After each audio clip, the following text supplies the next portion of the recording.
I may have to retract my previous statement of us being the best team in the NFL, as the Jaguars have definitely beat us in football. Listen, we will be the best team in the NFL, Garrett, when Rashee Rice comes back. But until then, we gotta survive. And the Lions are coming up next. The Jags, we went to their town and they Duval'd us. They Duval'd us pretty well. They did Duval us, even though their head coach can't say Duval correctly or consistently. But they did Duval us. They just played a really great game. I mean, offensively, we did some good things and some bad things. Defensively was majority bad, but the Jags are a good team. They've played tough. They've played good opponents, and yeah, I think we might need to retract that previous statement from last episode. But I'm not going to panic. I'm not in panic mode. We've been in this position before, so I'm just ready to move on. Keep our heads looking forward, not down, and move on to next week. Garrett, I love that because that's exactly how I'm feeling right now. It's the Mahomes talking to Hollywood Brown after he fought and got the penalty. It's this gif right here. If you're not watching the YouTube on Spotify, it's just a relaxed moment, man. it's just we it's need just to calm down. take a few steps back and look at this as a whole, right? And maybe this is just cope. Maybe we're coping.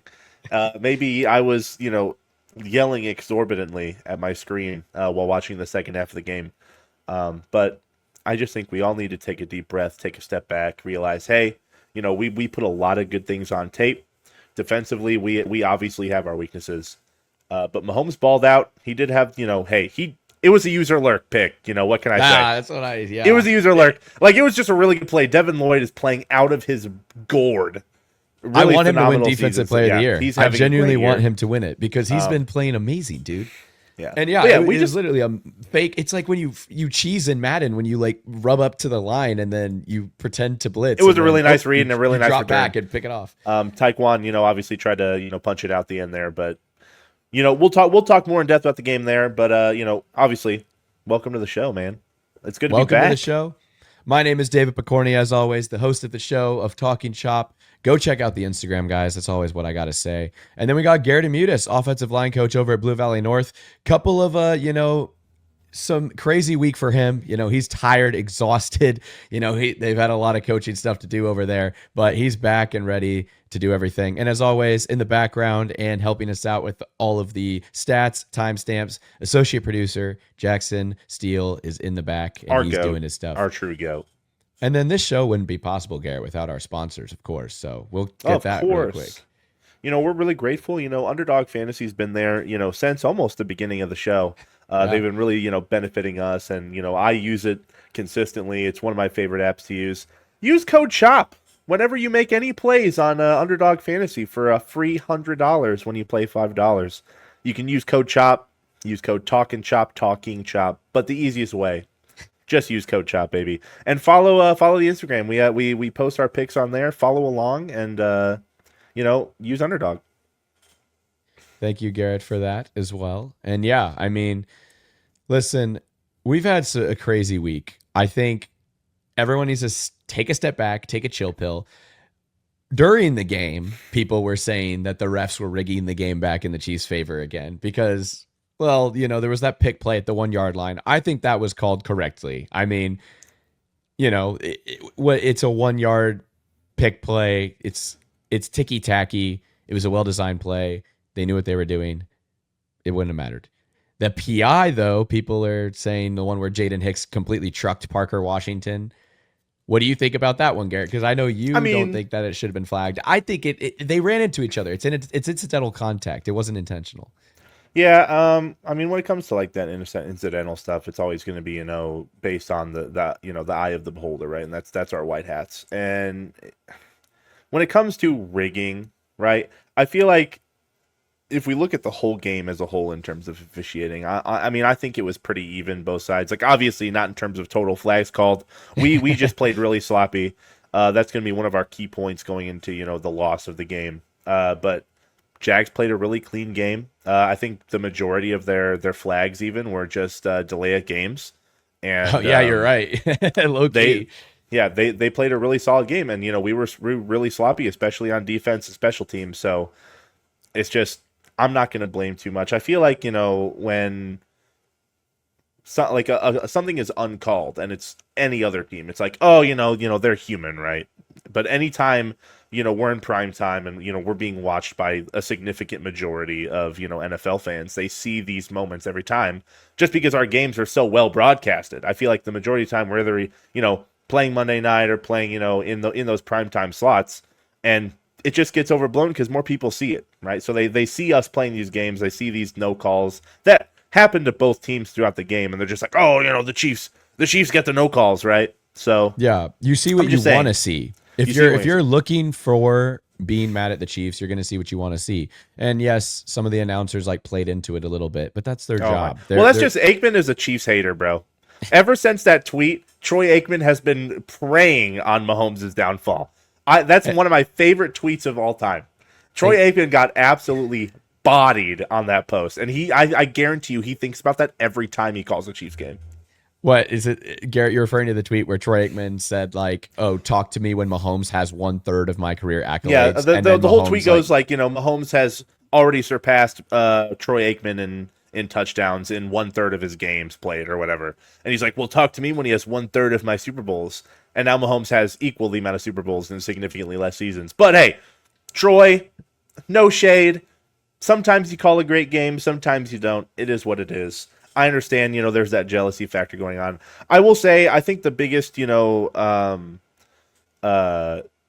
controversy in terms of no calls in the game was that Trevor Lawrence interception where, people are saying, well, it was defensive pass interference because so-and-so ran into their wide receiver. It was a pick play from the offense.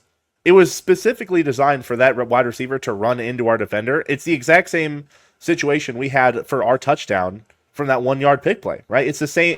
But theirs was 10 yards downfield. Ours was not. They could have honestly called it on the offense as well, but they called incidental contact, which is the exact same thing they called for us on the goal line, right? So also, it was kind of a bad read anyway.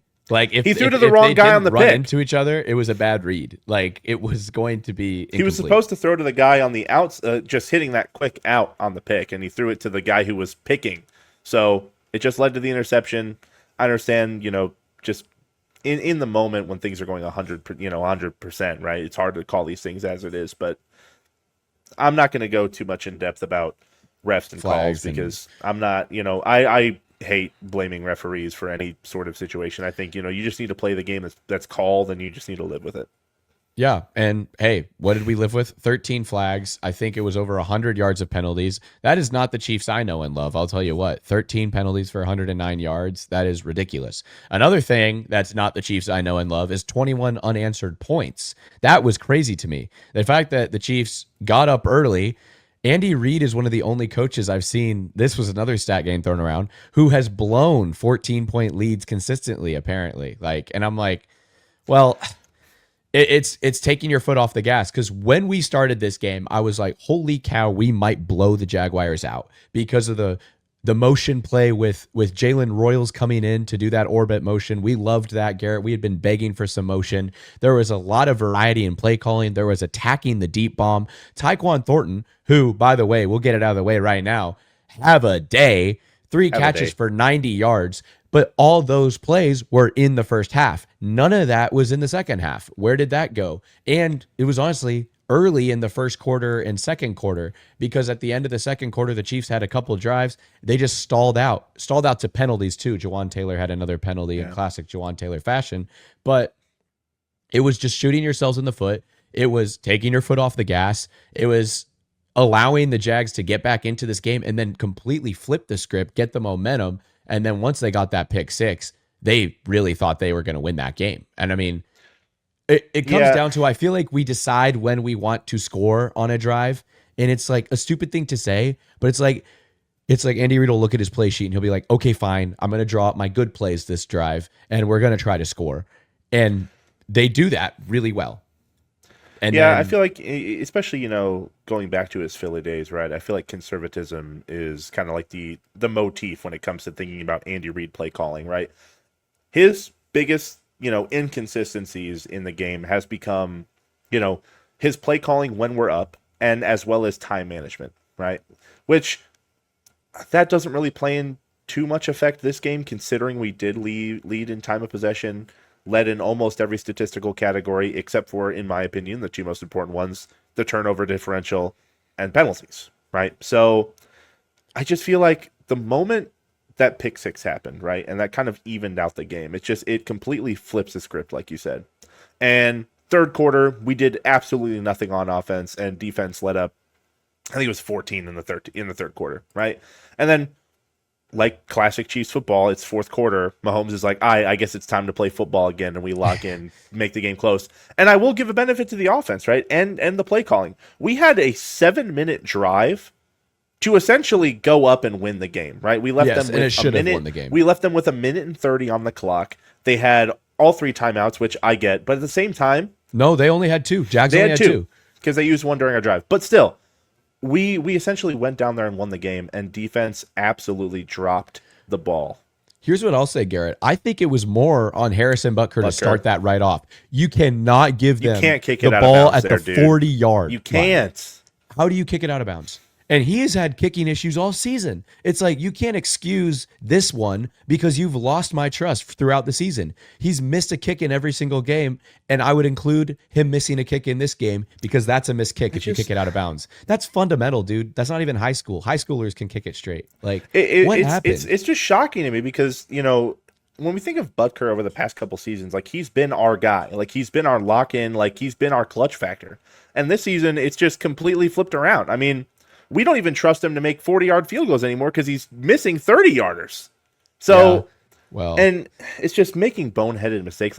You give him the ball on the 40-yard line on their final drive where defense was already getting torched the entire third quarter. We took almost the entire fourth on one play on offense, and we give him the field position. We let up some deep bombs on third down because we can't finish a sack, and Chris Jones on the final play before that touchdown that Trevor Lawrence runs in is standing there watching the entire snap. Yeah. And that's something we're going to talk about too, because Chris Jones has not had a good season. Chris Jones has not had a worthy of the price that, you know, he's been paid this offseason. This is a fun stat, Garrett. I don't know if this is more of an insult to the Bengals than it is the Chiefs. This is solo tackles, by the way. Chris Jones only has 4 through 5 weeks, and Jamar Chase has 5 because Bengals are throwing a lot of interceptions. But that is insane to me. Like, it's insane to me that a leader like Chris Jones has kind of like ducked out of the media. He deleted all of his social media. He won't talk to the press. He doesn't. I get it. He has a lot of things going on. He did play really well when he came back to Arrowhead after his aunt's funeral. He played amazing in that game, but just. It's consistency is the issue, right? It's consistency and underperforming from really our top guys, right? It's like Chris Jones. Chris Jones has $90 million guaranteed, and he's watching a play happen on the most crucial moment in the game, right? Like, even if you don't think you can get there, you have to try. He took 2 steps, realized he was getting doubled, and stood there and watched. He saw Trevor Lawrence go on the ground. He's just enjoying the game, I guess. And even as Trevor Lawrence gets up and sprints to the outside, he just walks. And, you know, out of a veteran guy like that who's been one of the best Chiefs defenders, you know, over the past, 8 seasons, right? It's just like, we can't allow that to happen. We can't have that lack of focus. And there's a lot of factors that went into, us losing this game. It was, underperforming. Special teams was just that's where a majority of our, failed drives came from, right? Like, 2 holdings on kickoff returns straight, like, in a row by the same player. I'm going to give Jack Cochran the benefit of the doubt. I think both of those, especially the first one, was a really ticky-tacky call. The guy was already falling. He was just driving the guy forward. I don't think that's a call on Jack Cochran. The second one was a little bit more dicey, but still, I just think he's not making a play for the ball. He's still driving his legs forward. I don't think it's the right call, but at the same time, it's like we can't have these mistakes. Because Rashard Smith had a phenomenal return, to the Jaguars' own 40, and it goes all the way back to our 20, right? Yeah. From one holding call. So it's just mistakes like that. And I think I wanted to bring up one thing that really kind of surprised me, especially early on in the game, was we were on the Jaguars' 46-yard line, and it was 4th and 2. And we punted, which I understand maybe it's early in the game. You know, you don't want to make too many mistakes, but it's 4th and 2 in their territory. How are we punting it there?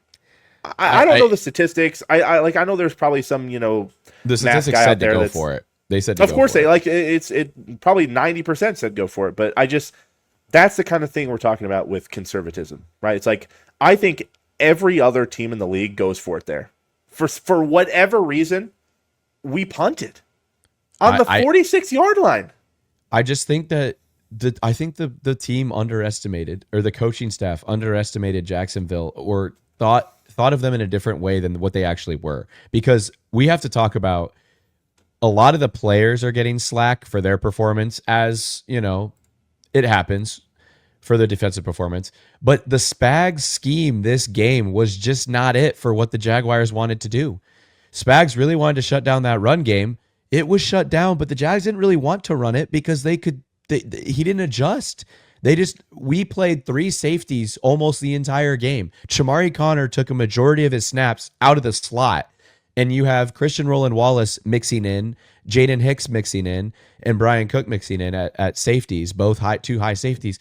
And it's like, why are you doing this? Like, what is... Noel Williams played 4 snaps. The corner who has been a man-to-man coverage lockdown guy. And I get it too. That last play where Chamari Connor did the PI on Brian Thomas Jr., that cemented the game. Why is a safety in the slot on their wide receiver 1 backpedaling, running forward? He's not even looking for the ball. He's beat so bad because he's not fast enough to cover Brian Thomas Jr. Noel Williams should have been in on that play, or put Trent McDuffie on him. Like, it was just a bad call, especially after a timeout. It was Spags getting too cute again. It was like, what? Trevor Lawrence is just like, oh, hey, there's my wide receiver 1 on their safety, who's more of a box safety anyway. Let me just throw that up there real quick. Oh, it's a PI because this dude is clearly beat. And even if it's like packages, right? Like, we have a lot of rotation on this team. Like, as we've seen, like, players are playing multiple different positions throughout the game, like rotating, down from safety to corner, but, back from corner to safety, sometimes even, safety to outside linebacker. And Mike Dana had a slot snap. This is the kind of stuff we're talking about, guys. It's like Spags is in his brain thinking they are never going to believe this. And I'm like, well, they don't, because it's stupid. So it's like, even if it's just package based, right? Why is Noel Williams only in 4 snaps worth of packages? Yeah. That's what I'd like to know.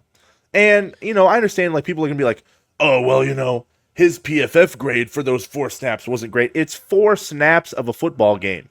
That is not a high enough, sample size to even consider grading, right? And it's frustrating when players can be put on the field in advantageous situations and perform, when Chamari Connor has not missed a single defensive snap, and he's been arguably one of our worst players on the field. He had a good game last week when he was put in a situation that he was supposed to be. He felt like he was flying over all the field and he was getting his tackles, and he was like being a good box safety, as he is. But a coverage safety, no, Chamari is not. 3 receptions allowed, all 3 targets for 62 whole yards. And also the PI flag. He actually had 2 penalties in this game. But at the same time, with Chamari Connor, it's like, is the Ravens' passing attack really like that crazy? I don't think so. I mean, they got D-Hop, they got Zay Flowers, but he wasn't covering them the majority of the night. He was probably covering a guy like Tylan Wallace. Yeah, and I think he was playing more to stop Derrick Henry, and so he did play well last week. But this week, no, it's so bad. Did you see Derek Nottie had a holding penalty on defense? Which we bring that up because on average, it's called 5 times. I saw this stat. It's called 5 times on a team per season, right? We've already had it called 4 times. Defensive holding? On a D lineman. Wow. And I thought about that too, and I was reading this article, and I kind of agreed with the sentiment that we are trying to make up for our bad interior play by holding guards so they can't get up to our linebackers, so our linebackers have a clear shot. And I can totally see it. I mean, we have Derek Nottie, who's statistically the worst defensive tackle in football, who we traded for and got rid of Mike Pennell, who's balling out.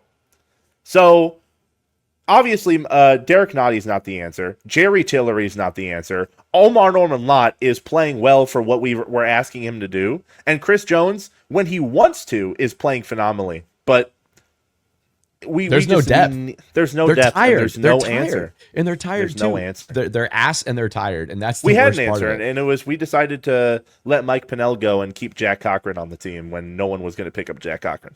Yeah. And I mean, that aged pretty well now considering what happened in the recent game and who got the flags, but no to blame. He is a great special teamer. I saw someone in the chat say this and I completely agree with them. Dave Tobe has a little too much power when it comes to the roster, because everybody knows, if you're a Chiefs fan, Dave Tobe, the special teams coordinator, he gets to keep like 2 to 3 guys that he's like, nope, that's my special teams guy, I get to keep him, and he picks Jack Cochran every year.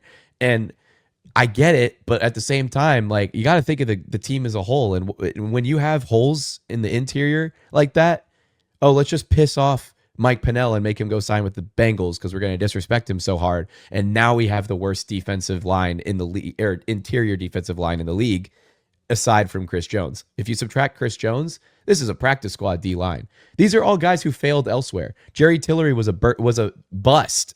And he was a first-round pick with the Chargers, and they wanted him to be a defensive end. Well, he didn't do good there, so now we tried to move him inside. And then you have Derek Notty, who, like, he was good in his prime, don't get me wrong. Like, he was solid, but he is so far past that now. He is not the player he was when we drafted him, and he's the epitome of a, fine, we'll sign you to a 1-year deal. And Chiefs Talk brought this up. We're losing Tershawn Wharton. People are forgetting how big of a loss that really is. Like, the loss of Turk Wharton, we're seeing it. We lost Turk Wharton and Mike Pennell, and we did not replace them. And a lot of people, they bring, they counter this point with, like, we're not allowing teams to run all over us, but that's not the point. They don't need to. You know they don't why? Have carries. It's because there's no carries. Here's the issue. We don't have that interior guy that is soaking up these double teams that allows our pass rushers to actually do what they're supposed to do. We are having our best guys like Karloff. Here's what they do. They double Karloftis, they double Jones, and they solo up everybody else because no one else can make a play. And, we can talk all about like, we're getting pressures. Pressures don't win games. Sacks do. And the worst part is we can't finish sacks. We had Trevor Lawrence dead to rights on multiple snaps throughout the night. We could not make a tackle. And to even make it worse, Trevor Lawrence sacked himself on the final offensive play of the Jaguars, and then he still got a touchdown. He sacked himself. He was on the ground for like 2 seconds, and he got up and still scored because Chris Jones is standing there watching the play. And Jerry Tillery missed a tackle in open space. He had his ankle. He had his ankle in his hand. Jerry Tillery dropped it. We talked pre-show that this was going to be a chill episode, and it's just that boils my blood watching that play. Yeah. I mean, I don't think it is chill. I mean, I'm not worried going forward because I know the Chiefs coaches and the players too are dogging and ragging on each other right now and saying, this loss is on us. We blew it. This is not on the Jags being a better team. This is on us giving them opportunities to win that game. The Jags are a good team. I will give them their credit. I think Devin Lloyd is a Defensive Player of the Year candidate. I think their DC that they have is really good. I think Liam Cohen is awesome. I think Shane Waldron sucks for fantasy, but it's actually really good in terms of an actual offense in real life because you don't know who's going to get the ball. It's not going to be your star receivers. They spread the ball out better than anyone. I mean, Parker Washington, De'Ami Brown got to play a lot. And all that to say, they did everything they needed to do. Now, I hear someone had this take, Garrett, and I bet you probably haven't heard this take yet, and you're going to hate it. Some dumbass said that Chris Jones did that on purpose so that they could score quickly so that the Chiefs, with all 3 of their timeouts in 30 seconds, can march down the field in field goal range. That it was actually a big brain move by Chris Jones. That is the most stupid take I've ever seen. The ball knowledge online goes from they know ball to negative ball knowledge, and there's really no in between when it comes to comment sections. Like, people can really know ball, and then this wasn't a comment. This was a video. This guy made a video. This guy made a video and said that this was the thing. That is just not how the NFL works. It doesn't. That's not how, no one is letting people score unless, there's significantly more time on the clock. We joked about, Devin Lloyd's Madden user lurk. That's a Madden freaking misconception mentality. It's like, oh, let them score because I know I could play Madden that's and get not them how in this field goal works. range. That's not how, because defense actually matters. And also, too, the Jags had no timeouts. If you get the sack there, and why I cheered in the bar, when Trevor Lawrence is down, there's 30 seconds on the clock. It takes about 10 to 15 seconds to get back up to the clock. They either spike it, which loses another down, win for the defense, or they have to run a play frantically, which is always a loss for the offense. And there's 15 seconds left on the clock. And exactly. And then, oh no, you get another sack and the game's over. Or an incompletion, it's third down. Like, we almost won the game right there on the goal line stand. And you wouldn't even be in that situation if you didn't allow a pass interference on the play before that. And you wouldn't be in that situation if Brian Thomas didn't get that beautiful moon ball because they missed the sack. But they missed the sack. And then it all starts with Harrison Butker kicking it out of bounds on the most important drive of the game. Regardless, we need to relax. Like we talked at the top of the show, we need to take a step back. We have the Lions coming up. They're a really great team right now. However, they are getting more and more injured as time goes on. And I see a lot of people putting this down as an automatic loss. It is going to be a very tough game, but I don't see us out of this fight. I don't either. And here, one last comment before we put the Jags to rest, because honestly, Garrett, that's good. I might clip that because that was hilarious. That little spiel. Isaiah Pacheco, dude. Why you got to feed the hot hands? And Isaiah Pacheco and Tyquan Thornton were having great games, and they just got game planned out late in the game. And I get it.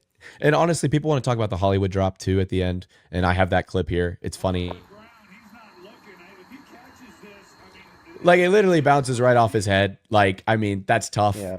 I mean, that play could whole have gone series, for a lot of yards. that whole series as well was very frustrating because we have all three timeouts. We've got a decent amount of time, and our first play is just a Hail Mary chuck it deep bomb that they just swat down for a super easy interception. I'm like, guys, we have all three timeouts. We've got significant space in the middle of the field. Why are we not?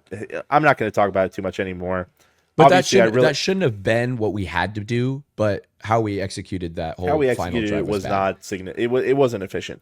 It felt like obviously, we had Deion Sanders as head coach. Yeah, I would have loved for Brown to get his head around, but there was so many ifs, would haves, could haves in that game. Like it's just added to the list.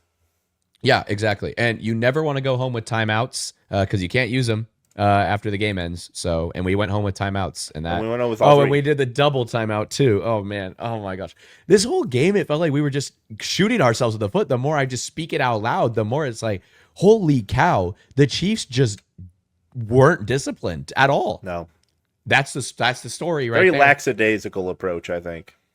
And you know what it might have been? It might have been because we were having a lot more fun out there. And I'm glad we were, because that's what we need to get back to, is having fun. Because, I mean, you look at this, Garrett, and this receiving leaders through week 5 looks beautiful. Tyquan Thornton is number 1 because the deep ball is back. Hollywood Brown is and here's the thing. Hollywood Brown is playing the role that Rashee Rice is going to play when Rashee Rice comes back. And Rashee Rice is 10,000 times better at that position. Hollywood Brown has got all this volume in his Rashee Rice is taking those catches, those slants, those underneaths, those curl routes, and Rashee Rice is housing them sometimes. So that's going to be an amazing play, dynamic to our offense when we get him back week 7. And then Kelsey's having a solid season. Kelsey had a great game. We didn't even talk about that. Kelsey had a great game. He didn't look washed. Happy birthday, Kelsey. And then you have Juju, and Worthy is just coming back, and in 2 games, Worthy's already making an impact. And then Rashard Smith in 2 games of being a feature receiving back. Remember, 3 weeks ago, Garrett, I was saying we need to throw the ball to our running backs again. Well, those numbers have increased significantly since I've said that. And Rashard Smith is getting involved heavily, which is great. All great things. That's why me and Garrett are very excited about the future of this program. It's just look, guys, today. We are, we're 2-3, which I know sucks. It's not great. It's not, where we want to be. But flashback 4 years ago, 3 years ago, 2021 season. We were 2-3 to start the year. And what happened? Made the AFC Championship game, lost in overtime to the Bengals, but we still brought it back, right? Like we locked in, we focused up. As long as we've got our boy back there 15, we are going to be okay. We're only going to get better as people come back, people are able to play. But we just need to take a look back and realize we've been in this spot before, and we're going to play our game regardless if that's a win or a loss, and we're going to play our football. An eerily similar situation too, because the only other time we got booty smacked in a Super Bowl was 2020, and then we started 2-3 that season, and then you have narratives of like, are the Chiefs done? And then all of a sudden the Chiefs go to the AFC Championship and choke that one away. That was a brutal one, but Yeah, I that could, was brutal.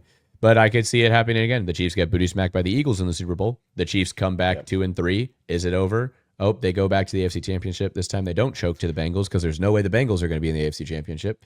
And, However, I think we make the Super Bowl and lose it. who knows? We'll see. But however, we're talking about AFC Championship games. We're talking about Super Bowls. We have a game this week, right? And that takes precedent. And then that is the Detroit Lions. Man, this schedule, it is ridiculous. Like, it is getting harder and harder. And I mean, we got Lions now, but look ahead. Washington just got Jaden Daniels back. They destroyed the Chargers. Washington destroyed the Chargers. They might be harder than we previously thought. Now, keep in mind, this is the last game we are playing without Rashee Rice. So, can we lock in and hopefully squeak out a win before Rashee? It's like we talked about before, right? If we're 3-3 when Rashee comes back, we're okay. We're solid. Buffalo Bills obviously is always going to be a hard game. They're looking great, even though they just lost to Drake May. Broncos looking great. They just beat the Eagles. 2 teams on the schedule that just beat teams we lost to. That's never a good recipe. Yep. And then speaking of, like, Indy, who beat the Broncos. So all these are really great teams, and it's just only going to get harder down the stretch. Luckily, I think the back half of the schedule does look a little easier. You have just the Chargers and Broncos, but I mean, the Titans coming off the bye week, it's gonna be really important to like focus things up, lock in, hopefully get a win in Denver. And I don't know, I don't know how I feel about playing on Thanksgiving. Like, I know a lot of players like have kind of like their personal opinions about it, but like I look, if I was playing and I was a player and I was honestly working, I wouldn't want to work on Thanksgiving. And it kind of sucks that they have to play football, instead of being with their family. I'm getting on a rant that's completely unrelated. But the schedule going forward, Rashee Rice comes back after the Detroit game. We're going to be, hopefully coasting, nice, just figuring things out, getting our identity back on offense, fixing, whatever our solutions are on defense in terms of scheming and formations. But regardless, we have the Lions to worry about. And honestly, like me and you talked before, the Lions are the Lions. They are going to do what they're going to do. They're going to try and run it down our throats. And I think they're going to be pretty effective. I think you agree with that. I think Jahmyr Gibbs is a phenomenal running back. David Montgomery's a really great secondary back as well. Goff's, he's had his ups this season. He's had his downs as well. But I think Goff's going to play well. I could see this being an absolute shootout. I don't know why. I just feel like we don't really have a lot of answers in terms of personnel or scheme for their offense. And their defense is injured like crazy. Yeah, they're missing a lot of their secondary. They're missing some linebackers. I love Malcolm Rodriguez. I mean, they're missing a lot of good players, and you never really want to root for that. The Chiefs are surprisingly healthy. They are healthy because the player missing, Rashee Rice, is suspended. So he's healthy. He's healthy. He's ready. But the offense is not a problem anymore. I was worried it was a fluke with the Ravens because the Ravens' defense is pretty bad. And we see that again this recent week with how Ravens got destroyed by the Texans. The Ravens' defense was bad. They might not actually be a quality opponent, but the Jags' defense is one of the best in the league, and we still lit them up offensively. And I think there's room even for the offense to grow more. So I think the Lions, Chiefs, I know you don't completely agree it could go this crazy. Maybe in the 40 realm, not 50 realm. But I remember Jared Goff versus the Chiefs before when he was on the Rams and that famous Monday Night Football game. And I could see that I could see that being a similar spectacular event that's happening this week because, and I think the defenses could score too. Like in that game, like I think it was Samson Abuka had a strip sack of Mahomes that he scored for a touchdown, and the Chiefs had a couple defensive scores. I think Alan Bailey, that's a name I haven't heard in a long time, had a strip sack in that game. But anyway. Like, I don't know. I feel like the way defenses are played now, I think I agree. I could see it in the 40 range. I really don't see a world where, we're both teams scoring 50 points, right? Yeah. But, I don't think there's a ton to talk about in terms of matchup because obviously they have a great defensive line. Aiden Hutchinson's a dog. That's going to be a really good matchup to see against Josh Simmons. Unless they probably scheme him against Jawan Taylor the majority of the night, which I can totally see them doing. DJ Reader's playing well. They've got Alex Anzalone back there. They got Jack Campbell. They got Brian Branch and Kirby Joseph. Their safeties are dogs. They got the legend Rock Ya-Sin back there. So, and they have Avonte Maddox from the Eagles too, who I was a first round pick at one point, but hasn't really lived up to that. The thing is, like, they have a lot of corners injured. They have a lot of backups injured, which people can be like, well, it's only their backups that are injured. It's all about depth, right? These players are going to get consistently tired throughout the game because they're not going to have guys that can come in and back them up successfully, right? Which I think that's where we need to take advantage is when these star guys are out of the game, trying to get their little bits of rest. Like we see multiple times throughout our game, Kelsey, Chris Jones, they're coming out of the game in like these third down situations because they're exhausted because we don't have depth, right? Yeah. So those are the moments in the game that we really need to focus in on, and where are our matchups that are consistently going to be successful in our way, right? I don't see us beating these guys deep a lot. I think their safeties are their strongest point on their defense, except for maybe their edges. But I think this could be a really intermediary game. Like we've seen Hollywood Brown make these consistent catches, within the 20-yard range, right? So I could just see us dunking our way down the field, putting up points, and I could see them doing the same thing, right? Except they probably torch us deep more instead of really just focusing on those intermediaries. And a matchup to watch, and I really hope that was something we didn't highlight in the Jags game. I think it's going to change scheme-wise for this game. Trent McDuffie took almost all of his snaps on the outside. If that continues against the Lions, the Chiefs might as well hang in the towel and lose because Chamari Connor versus Amon-Ra St. Brown is going to be... not going to work. No. So I expect fully to see Trent McDuffie back in the slot this week, which means we'll probably see a lot more of either Kristian Fulton if he's healthy or our favorite Noel Williams. So that'll be nice to see. I do want to give a shout out to I don't know how to say his name, but Al-Quadin Muhammad for the Detroit Lions. He's really stepped up for them and like went crazy against Lamar Jackson. So maybe they get home to Mahomes a lot more, but I just think Mahomes is a lot more elusive when it comes to getting out of sacks and then still making a throw down the field. So we will see. Is Taylor Decker confirmed out for the game, or is he just still questionable? I mean, it's still, we're recording this on a Tuesday, so we don't have that because great I of an think insight. that's going to be another really important factor in this game. Is like if we couldn't get a lot of pressure against the Jags offensive line, especially after Anton Harrison came out of the game due to injury, we are not going to get a lot of pressure against this Lions offensive line. I mean, they got probably the best offensive tackle in football, Penei Sewell. They've got Taylor Decker, who's playing phenomenally. Glasnow or whatever his name is at center, he's really good as well. They have a really solid offensive line, as you can tell by the the copious amounts of rushing yards they get every single week. But I don't see us getting a lot of pressure unless we bring it from these really like egregious and odd angles, right? I don't see us getting pressure with our front four. I don't either, and I think it's going to have to be a game where the offense goes toe-to-toe with the Lions offense. And that's something that is a little exciting to think about because it's something we haven't had that in a long time. Yeah. We haven't. It feels like 2018 Mahomes where it's just We've like, all right. We've been so used to just like falling back on our defense, knowing like, hey, we're going to get a stop here. We need to put up 20 points to win a game, and that's it, right? We have not really been in a situation where it's like, prime, 50 touchdown Mahomes where we're putting up 50 points in a game and we're still losing. Yeah, exactly. So, and I will say the Lions offense, the only time they didn't look good was against the Packers week 1. The Packers, as we know, have a very young and deep defensive core. They like to rotate a lot. They like to do a lot of magic. So that could be a little bit. It's also week 1. Yeah, that's the other problem. I don't put a lot of stock into week 1. Exactly. So I do worry because it's week 1 that it might not have been the Packers defense, that it really just was the week 1 jitters. And that Lions offense could destroy the Packers maybe if they will play again. We'll see, but I'm not as optimistic about that in terms of the defense holding the Lions to under 28. No, not happening. So I mean, obviously, they could blow us out of the water and somehow stop them consistently throughout the game, but I don't see that happening either. I think it's going to be a shootout. I don't think it's getting up in that 40 range. I think it's going to be close to like the Bills-Ravens game. I think just a little bit less explosive. I could see it being like 38-37. I think it's be a 1-point game. I think it's 38-37. I have 35-41. So I mean, it's close at that range too. So You have us losing.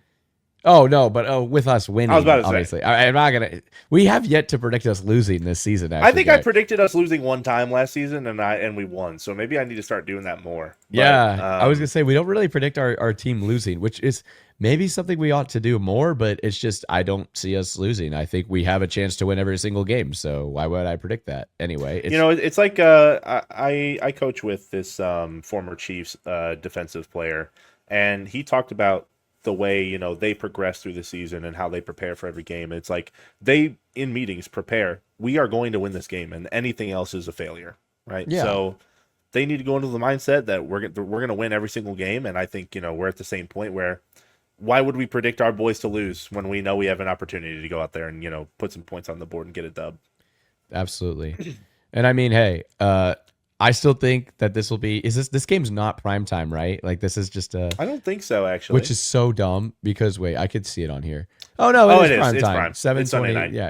Okay. You know what? I don't know why we didn't expect it to be, because that's a prime matchup right there. Well, I say that because Ravens wasn't prime time, and that should have been. Eagles wasn't prime time, and that should have been. And Giants we can't get every time. Single prime time. Well, we shouldn't have the Giants. Dude, people would hate us even more, dude. They would hate us so much. Prime time.